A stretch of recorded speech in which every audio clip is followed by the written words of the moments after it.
A paz, irmãos. Vamos abrir a palavra do Senhor em Marcos, capítulo 10. Hoje, pela graça do Senhor, nós vamos fechar esse capítulo tão rico, tantos sermões. Marcos, capítulo 10, nós vamos expor hoje do verso 46 ao verso 52 de Marcos, capítulo 10. Antes de nós entrarmos propriamente no texto, é importante nós pontuarmos aquilo que vimos até aqui. É interessante que o seminarista Vitor, quando expôs o início do livro de Marcos, ele pontuou algo interessante que nós podemos destacar em todo o livro, que é como Jesus Cristo trabalha. Nós temos visto que ele trabalha sem cessar.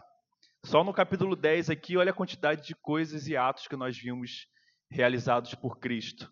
No capítulo 9 também, bastante coisa nós vimos, desde a transfiguração de Cristo lá no monte, no alto do monte, até a sua descida, muitas coisas aconteceram. Nós vimos lá no capítulo 9 em relação a Elias, apontando ali para João Batista, nós vimos a cura do jovem possesso, nós vimos Cristo predizendo a sua morte e ressurreição aos discípulos, vimos ele ensinando os discípulos que o último é o primeiro e que o primeiro será o último, a ideia de serviço no reino de Deus e não de primazia. Foi trazido aqui a teologia da cruz, né? A teologia da cruz comparada àquela teologia do triunfo, que busca mérito, que busca reconhecimento.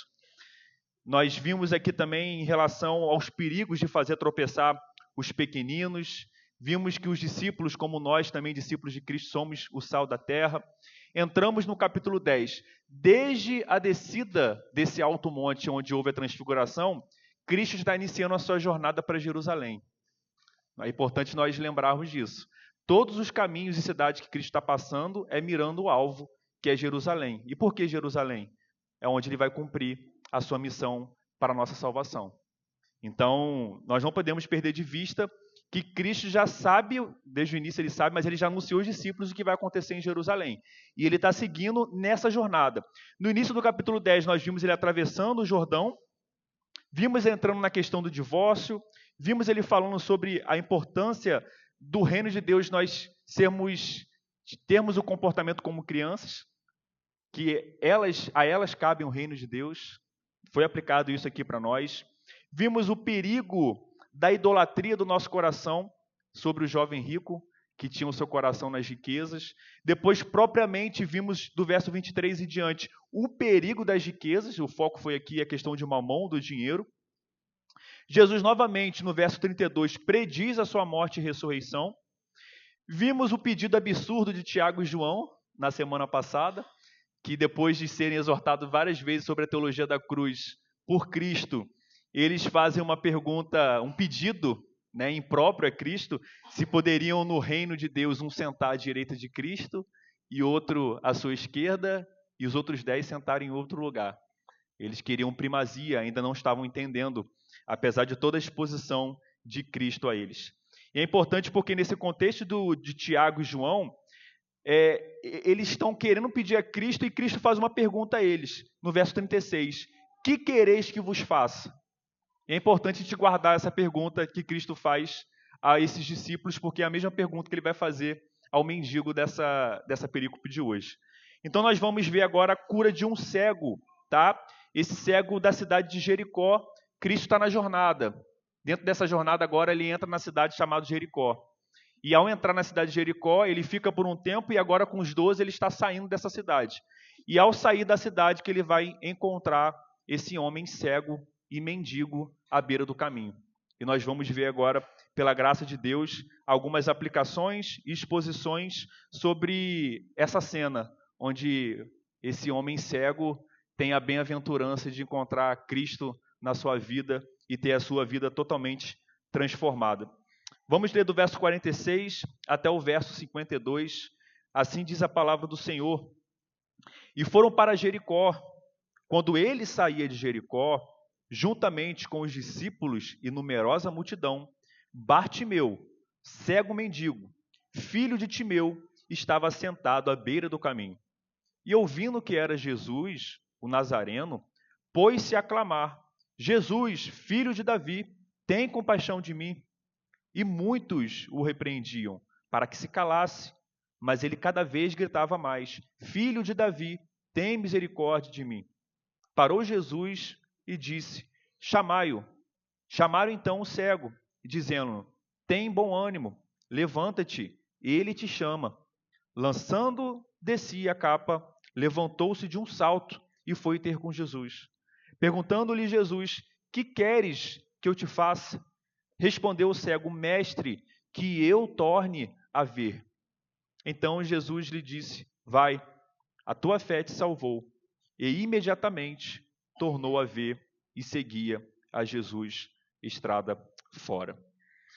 Antes de nós narrarmos aqui, expormos verso por verso, é importante porque nós não nos podemos esconder a situação, mas existem umas diferenças nos sinóticos.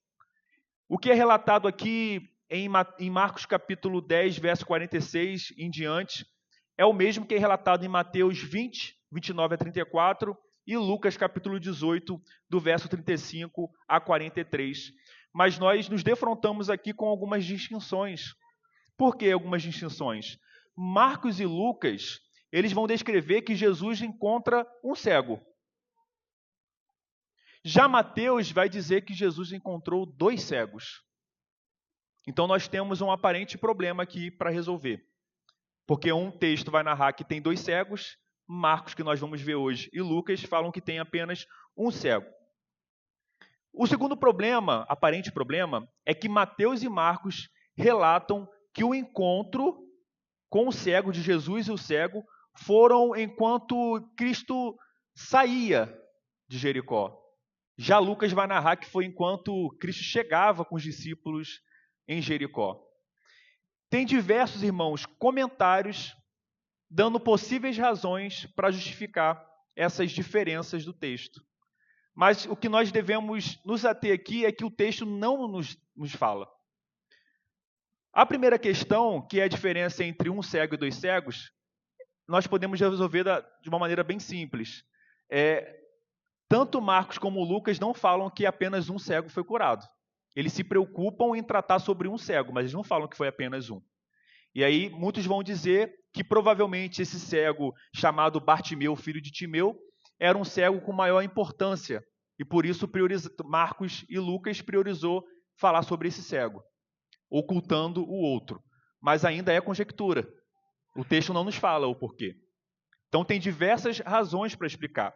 Outra questão que envolve a entrada e a saída de Jericó, alguns vão explicar que é porque existiam 2 partes chamadas Jericó, da cidade.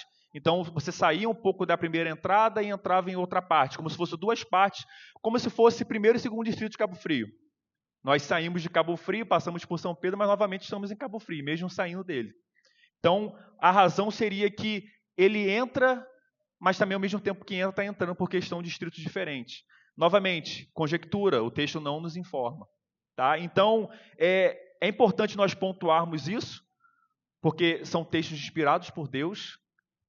Existem razões do porquê da diferença, mas Cristo, na sua soberania, não nos comunicou o porquê. Mas veja, não há uma contradição dos textos. Nós já falamos aqui que os sinóticos Mateus, Marcos e Lucas são pessoas diferentes, que escreveram em épocas diferentes, dando ênfase diferente. Marcos, nós vimos aqui que a tradição cristã vai dizer que provavelmente tudo que Marcos relatou foi aquilo que ele ouviu de Pedro. A tradição cristã diz que os ensinos de Pedro, a pregação de Pedro, Pedro não ditou todo o texto, mas ele, inspirado pelo Espírito, relembrou aquilo que Pedro ensinou. Então, Marcos foi e escreveu o Evangelho segundo Marcos. Tá? Então, é importante nós pontuarmos antes de entrar no texto, porque os irmãos podem depois ler os sinóticos e ver essa diferença. Tá? Então, caso ocorra isso, tenha alguma dúvida, a gente pode conversar, porque tem vários comentários que vão conciliar isso sem nenhum problema, não há uma contradição. Mas todas as tentativas de conciliações são conjecturas. Tá? O texto não nos traz a razão por isso.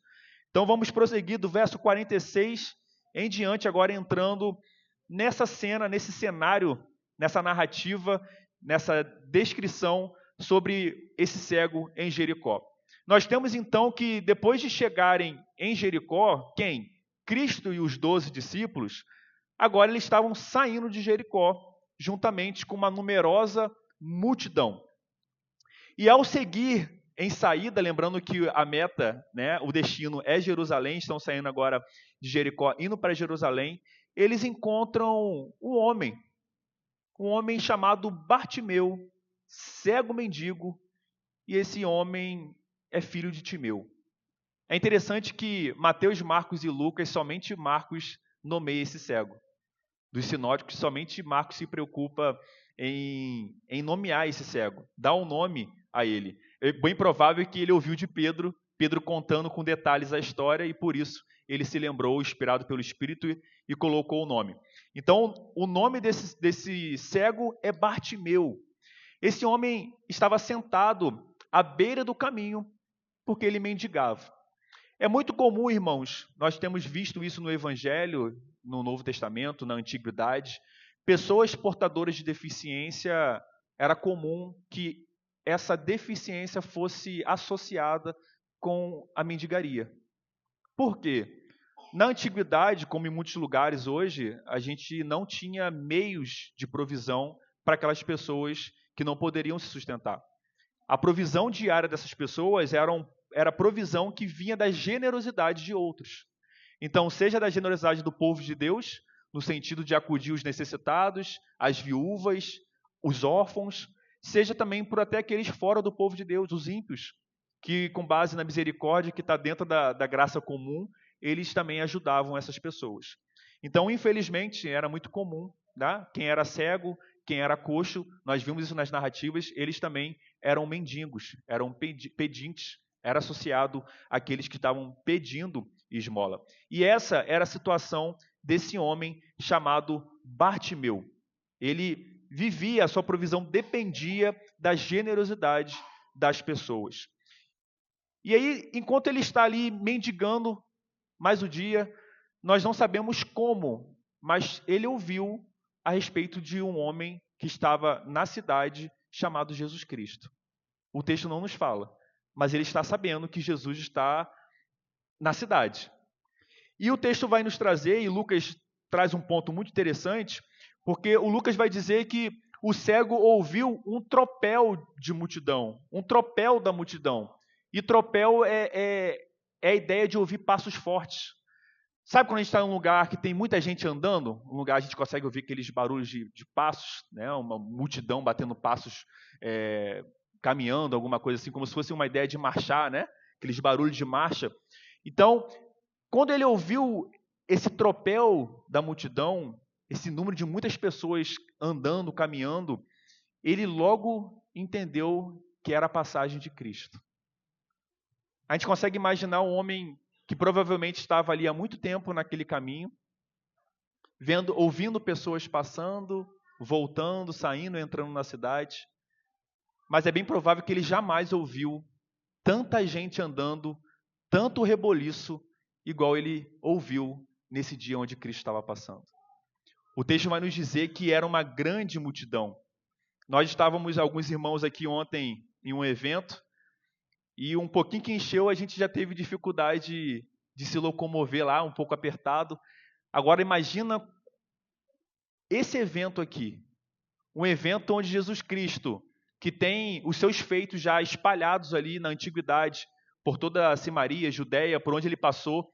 Imagina a multidão acompanhando, porque sabia que ao acompanhar Cristo, eles viriam um milagre.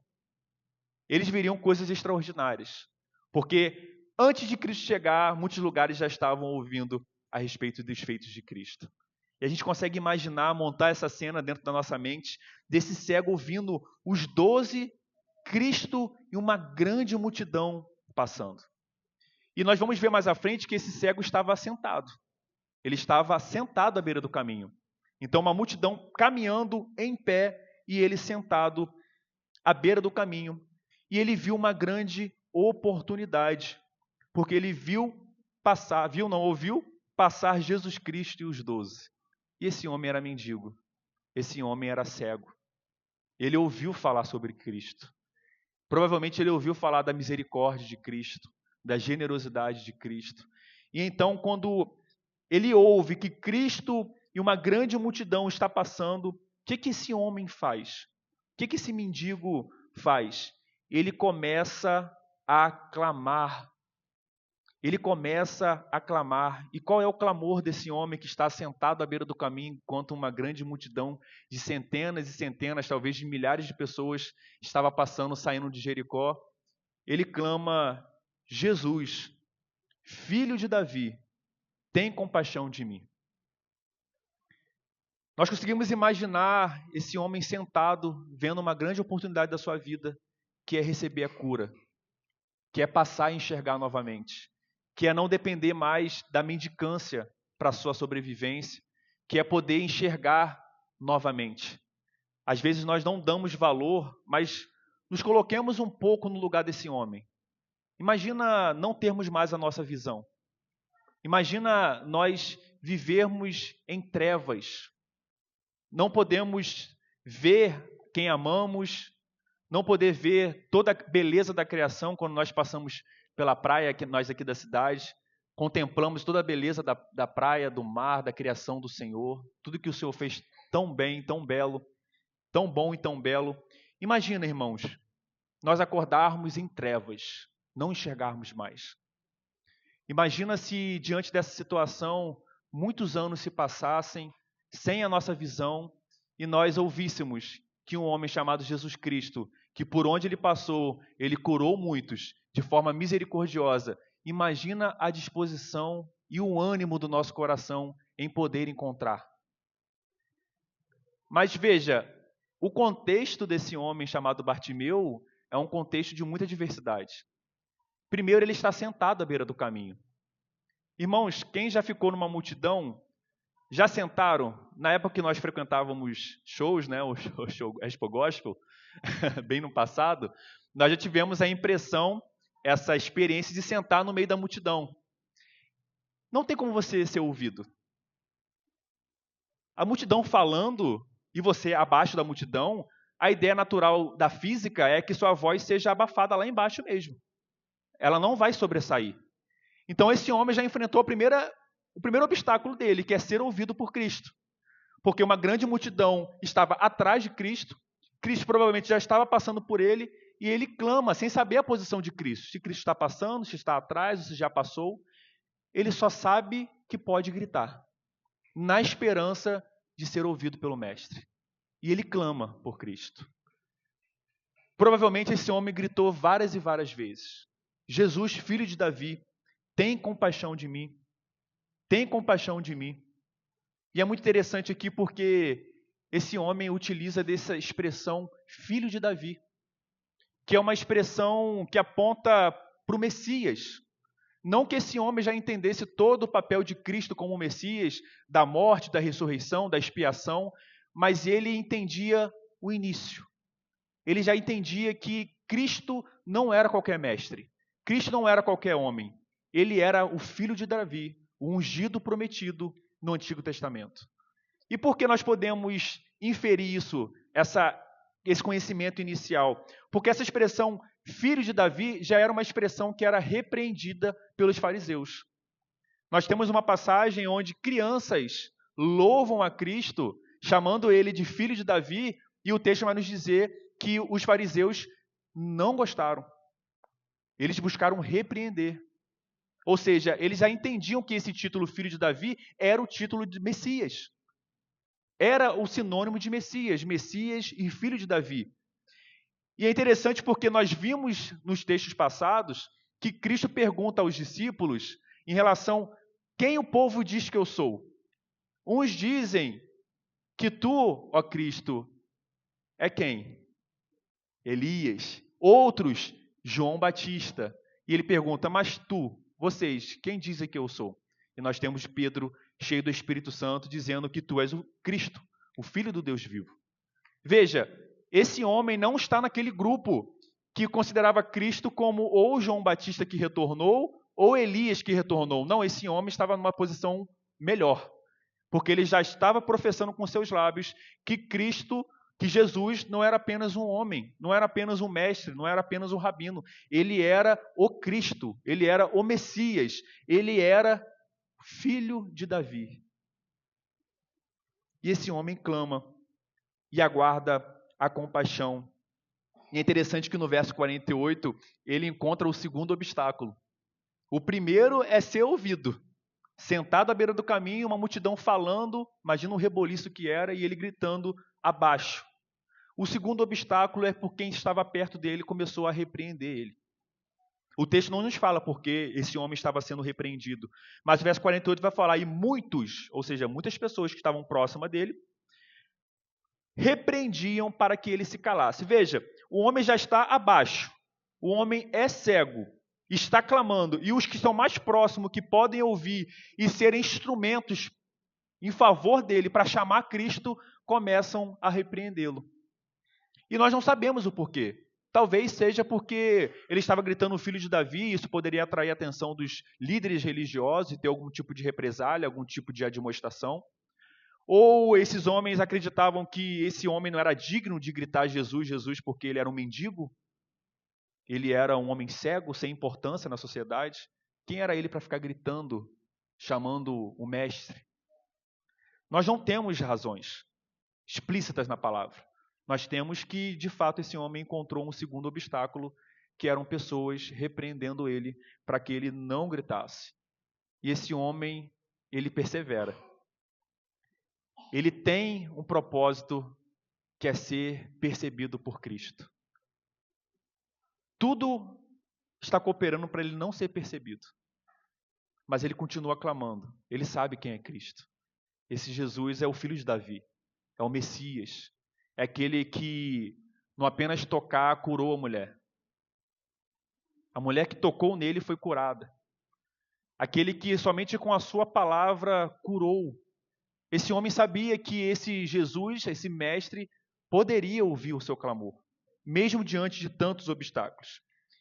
E em vez de ele se calar, o texto vai dizer que ele cada vez mais gritava, filho de Davi, tem misericórdia de mim. Ele não cessou, até que Cristo parou. E é interessante porque todo esse cenário é um cenário proposital da Trindade. Porque antes de Cristo encarnar, ele já sabia que esse evento ia acontecer, porque ele é Deus. Mas veja, se Cristo não fizesse dessa maneira, esse homem não seria trabalhado da forma como foi, nós não teríamos as aplicações que vamos ter hoje, e nós vemos a graça e a soberania de Deus controlando todas as coisas. Cristo ouviu, parou e disse, chamai-o. Chamai-o quem? Chamai-o cego. Então, chamaram o cego, dizendo-lhe, provavelmente essas pessoas não eram as mesmas que estavam exortando ele, agora outras pessoas trazem agora uma palavra de ânimo para ele. Tem bom ânimo, levanta-te, ele te chama. Se você gritou tanto, clamou tanto, você foi ouvido pelo mestre. Ele te chama. Ele não cansou de gritar. Ele não cedeu às repreensões. É importante nós termos isso em mente, porque nós vamos trazer isso para aplicação. Esse homem, ele perseverou, confiando na misericórdia de Cristo. E Jesus, mais uma vez, não foi indiferente. Em Lucas capítulo 12, verso 50, Cristo vai narrar para nós ali sobre o batismo que o seminarista Vitor trouxe para nós. Que Cristo fala sobre o batismo do sofrimento, da morte. Em Lucas capítulo 12, 50, ele também relata esse batismo que o aguardava lá em Jerusalém, mas ele fala também algo interessante. Por causa disso, estou angustiado. Veja, irmãos, está chegando próximo aquele grande dia, onde Cristo vai ser humilhado, vai ser despido, vai ser cuspido, vai ser zombado pelos judeus e pelos pagãos romanos, vai sofrer tudo por nós, até o último suspiro. E veja, ele não é indiferente. O texto vai dizer que ele estava angustiado. Nós vamos ver outra passagem que na oração ele suou sangue no monte, de tanto que aquilo angustiava a sua alma e o seu coração. E demonstra a humanidade de Cristo, a humanidade dele. E mesmo ele já prevendo e se aproximando da cruz, se aproximando do sofrimento pelo seu povo, ele não deixa de ser misericordioso. Ele não deixa de atender os aflitos, os necessitados, mais uma vez. Desde o início de Marcos, nós estamos vendo o trabalho e o ministério de Cristo atendendo os necessitados, o seu povo, e vimos alguns que até não eram do povo, já prefigurando o chamado dos gentios. Mas nós vemos aqui que Cristo não se tornou indiferente a esse homem. Ele passa, mas ele para, ele pede que chamam. E esse pedir, ou seja, ter um intermediário para ir até o cego, demonstra como esse cego estava gritando e como Jesus já estava passando. Jesus não estava ao lado do cego. Existia provavelmente uma grande multidão entre Cristo e o cego, de tal maneira que era necessário mensageiros irem até o cego chamá-lo. Bem provável que nenhum cego ouviu Cristo chamar, porque foram mensageiros chamá-lo. E nós vemos também mais um comportamento interessante, os detalhes aqui também que provavelmente Pedro passou aqui para Marcos, que depois que eles chamaram o cego, dizendo para ter bom ânimo, nós temos que no verso 50, o que ele faz? Ele lança de si a capa. Provavelmente ele usava uma capa por causa do sol, por causa do frio. Provavelmente essa capa estava sobre a perna dele. O que ele faz? Ele joga essa capa para longe dele e de salto ele fica em pé. Ou seja, olha o ânimo desse homem. E com esse comportamento nós conseguimos ter uma dimensão de como ele estava esperançoso e como havia uma grande expectativa de ele ser ouvido pelo Mestre. Porque a partir do momento que ele tem a confirmação de que Cristo ouviu, que chama ele, e ele recebe isso, ele joga a sua capa para o lado, fica de pé e corre para ir de encontro a Cristo. Finalmente o clamor dele foi atendido. Não ainda por completo, mas a primeira fase já foi. Ele já foi percebido por Cristo. O primeiro objetivo dele de ser percebido deu certo. Ele agora foi percebido por Cristo e foi chamado por Cristo para ter esse contato íntimo. Então, o que acontece após isso? Verso 51. Perguntou-lhe Jesus: que queres que eu te faça? Lembra que nós vimos isso na semana passada com os discípulos?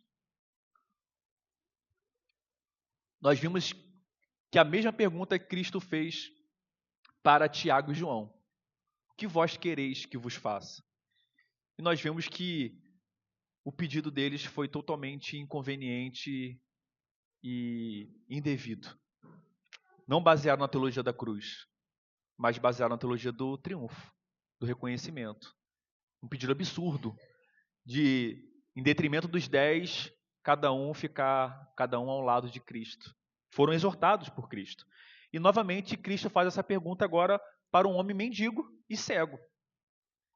E diferente dos dois, dentre os 12, Tiago e João, esse homem que não andava com Cristo, conduzido pelo Espírito, ele faz uma pergunta, dá uma resposta agora adequada e devida, de acordo com quem Cristo era, o Messias. O que ele pede? Algo que a gente já sabe que todo cego pediria se estivesse diante de alguém que pudesse curá-lo. Que ele voltasse a ver. Provavelmente esse homem em algum momento enxergou. Porque o texto ele diz para Cristo que ele torne a ver. Ou seja, em algum momento ele enxergou, por alguma razão que nós não sabemos, ele perdeu a visão. Ele queria retornar a ter essa visão. E então Jesus lhe disse: vai, a tua fé te salvou. E o que acontece? Imediatamente esse homem tornou a ver. Imagina a alegria desse homem. Diante de toda a expectativa, desde o momento que ele ouviu que um homem chamado Jesus estava na cidade, a dificuldade que ele enfrentou em gritar, buscando ser percebido, clamando por Cristo, filho de Davi, para que ele venha ter compaixão e misericórdia, e ele tem o seu pedido atendido. Esse homem volta a enxergar.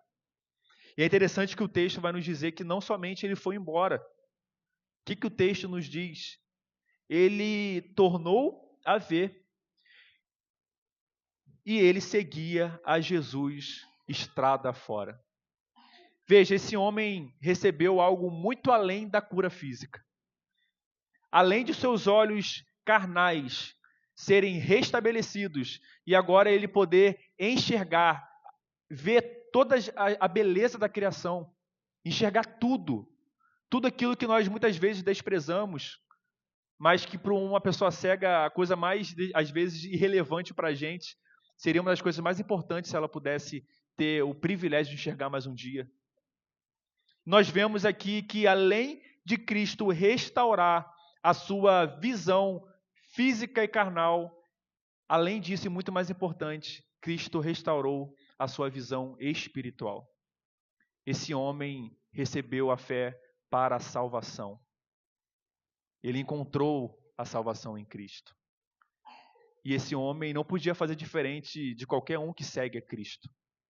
Nós devemos devolver a Cristo, a Deus, a gratidão daquilo que nós recebemos. Uma vez que fomos alcançados por essa fé maravilhosa, essa fé que nos alcançou, essa graça, a nossa resposta é que agora somos seguidores desse mestre que nos salvou, desse mestre que nos curou, que tirou a nossa cegueira espiritual e agora nos habilitou a enxergar e discernir as coisas espiritualmente, de modo que podemos caminhar para a sua glória, em obediência, em boas obras, buscando agradar esse Deus que nos salvou, não dependente de obra, mas unicamente da graça. E é interessante porque já foi ressaltado aqui em outros textos, mas é importante nós sempre ressaltarmos que a fé aqui que te salvou, irmãos, é a fé que nós vimos em Efésios capítulo 2. A fé é um dom de Deus, é um presente de Deus. Nós podemos ler expressões como vá, tua fé te salvou, como vá, a fé que Deus te deu, te salvou. Não foi uma produção dele. Não foi um mendigo que se esforçou muito e ele conseguiu produzir uma fé que possibilitou que ele fosse curado. Não, a ideia é que essa fé foi recebida de maneira graciosa. E ele entende isso, porque essa resposta vem após um clamor. Qual clamor? Jesus, filho de Davi, tenha compaixão de mim. Compadeça-se de mim. Tenha misericórdia de mim. Ele entende a falta de dignidade dele. Ele pede por misericórdia. E nosso Deus bondoso e misericordioso que é, ele atende esse coração aflito e ele concede tanto essa cura física, mas importante ainda, a cura espiritual. Porque o que adianta passar a enxergar e depois enfrentar uma eternidade no inferno?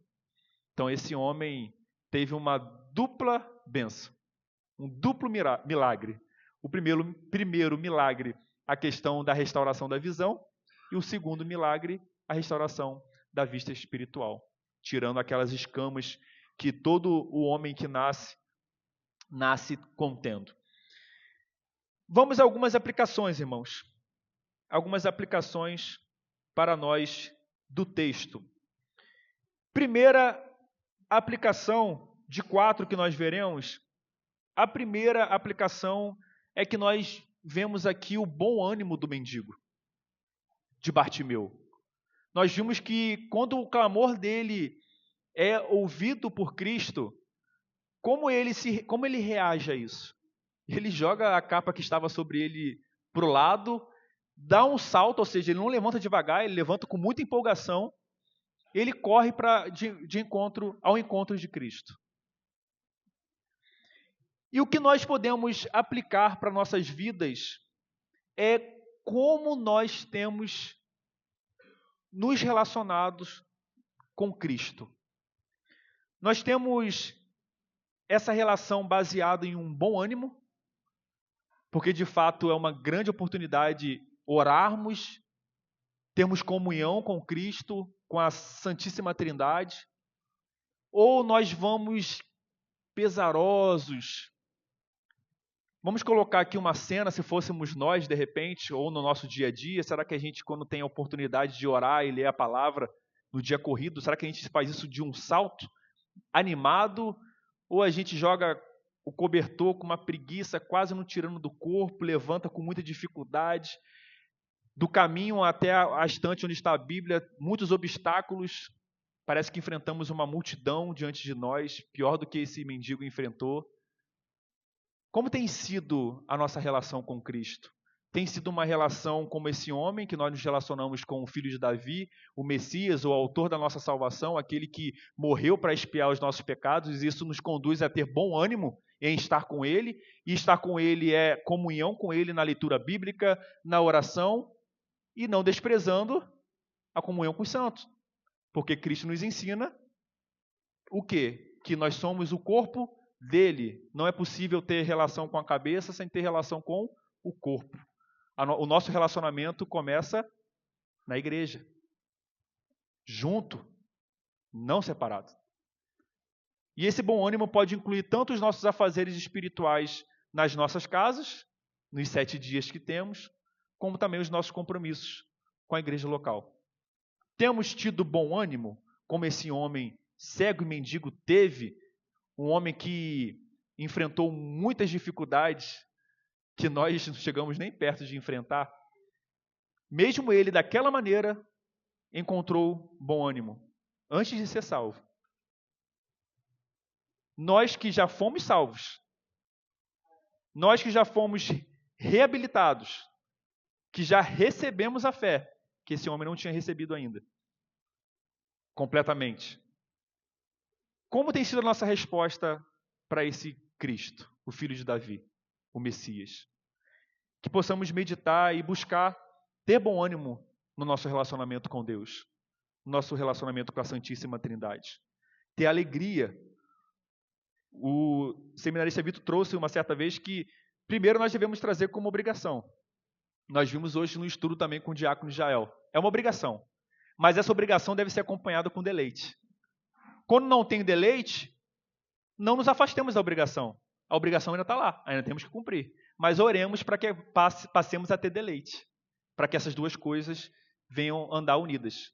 Porque a nossa tendência é, se eu não tenho deleite, eu não estou sendo sincero. Se eu não estou sendo sincero, é melhor não fazer, é melhor não ir, é melhor não abrir a Bíblia, é melhor não orar. Mas façamos primeiro como obrigação.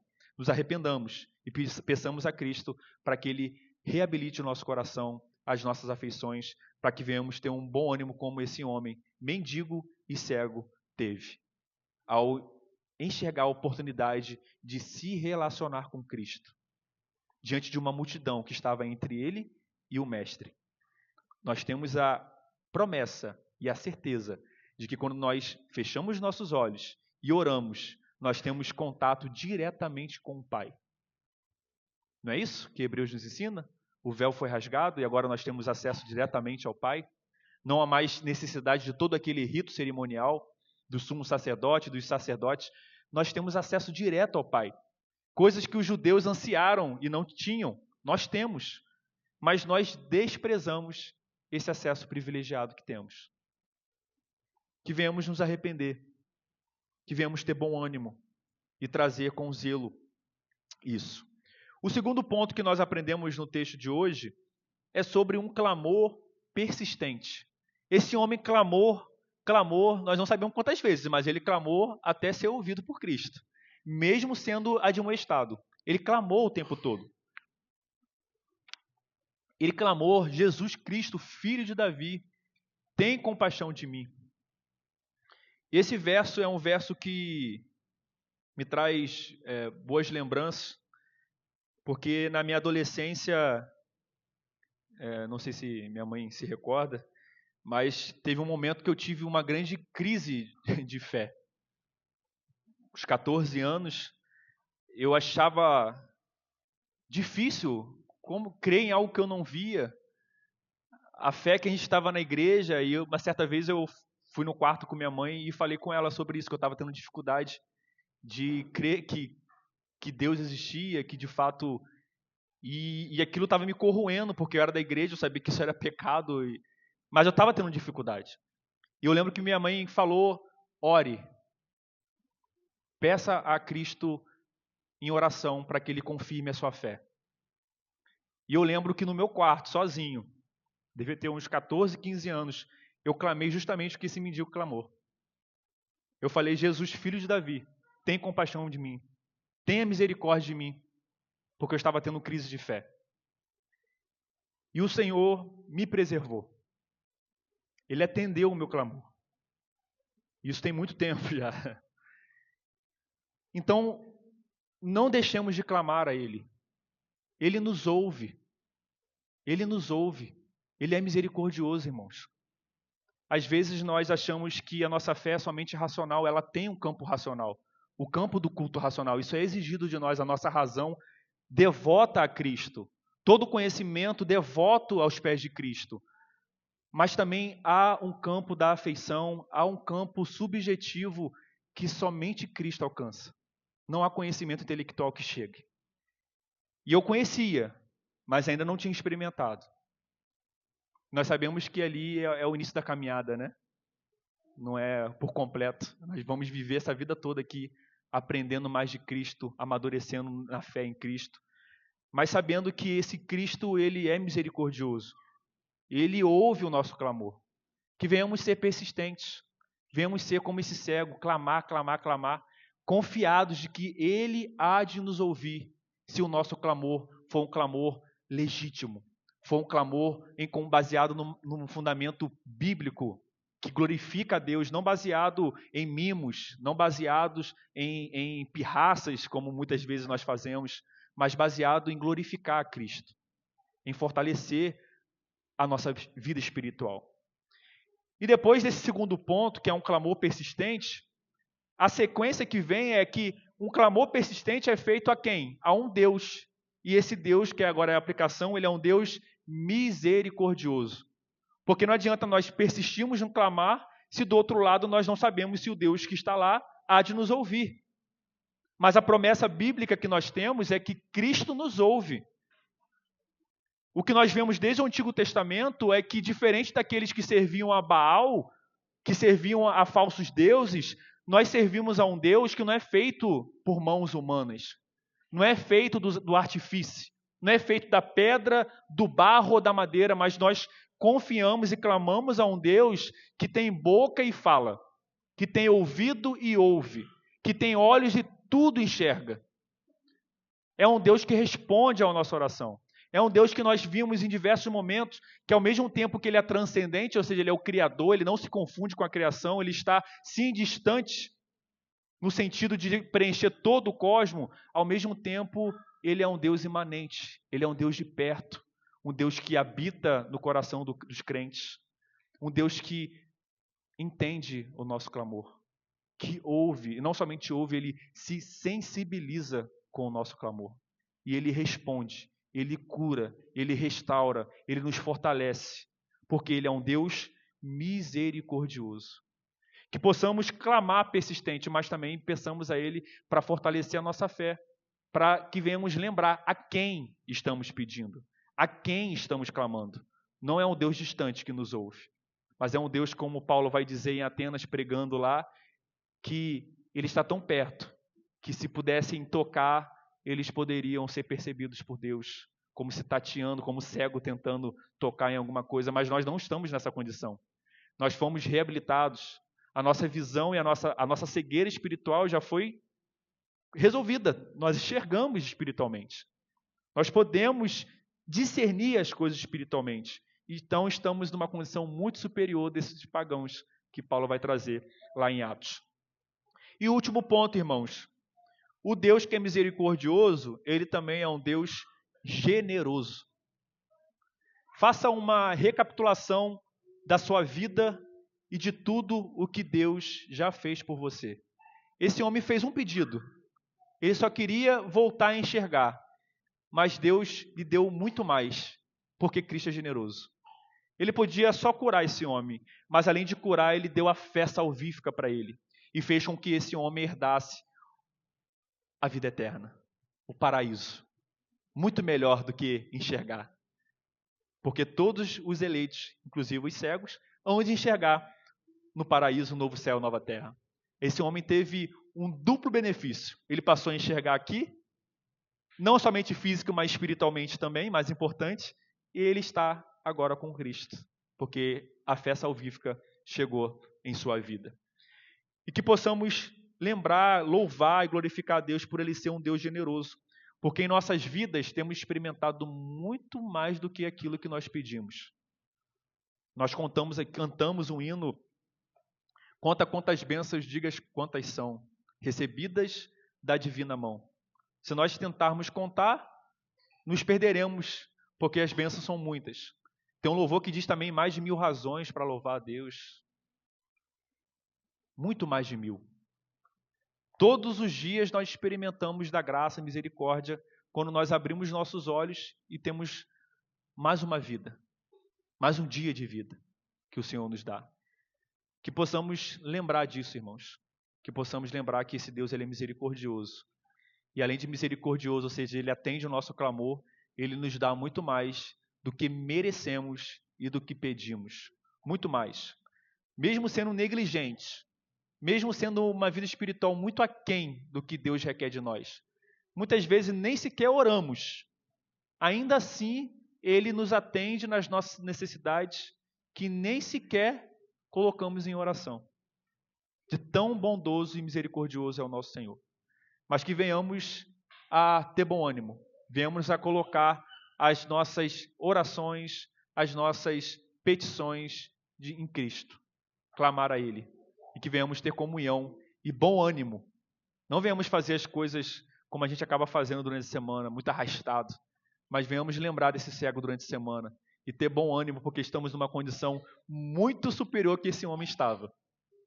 Temos muitas razões a mais para ter mais ânimo do que aquele homem teve.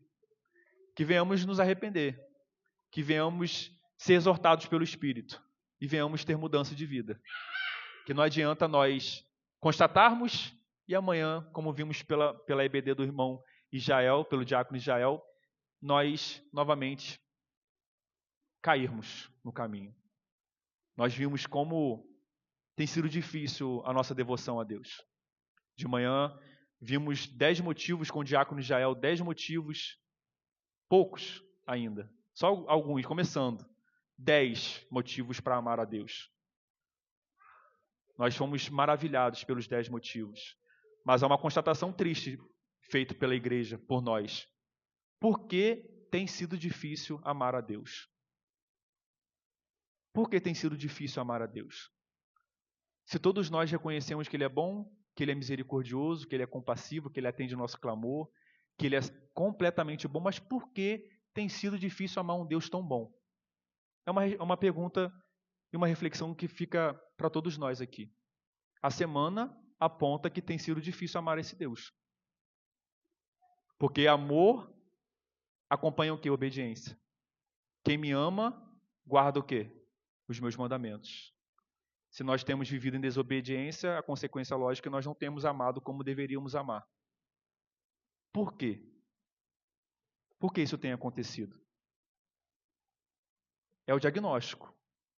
Mas o que nós vamos fazer para buscar a cura?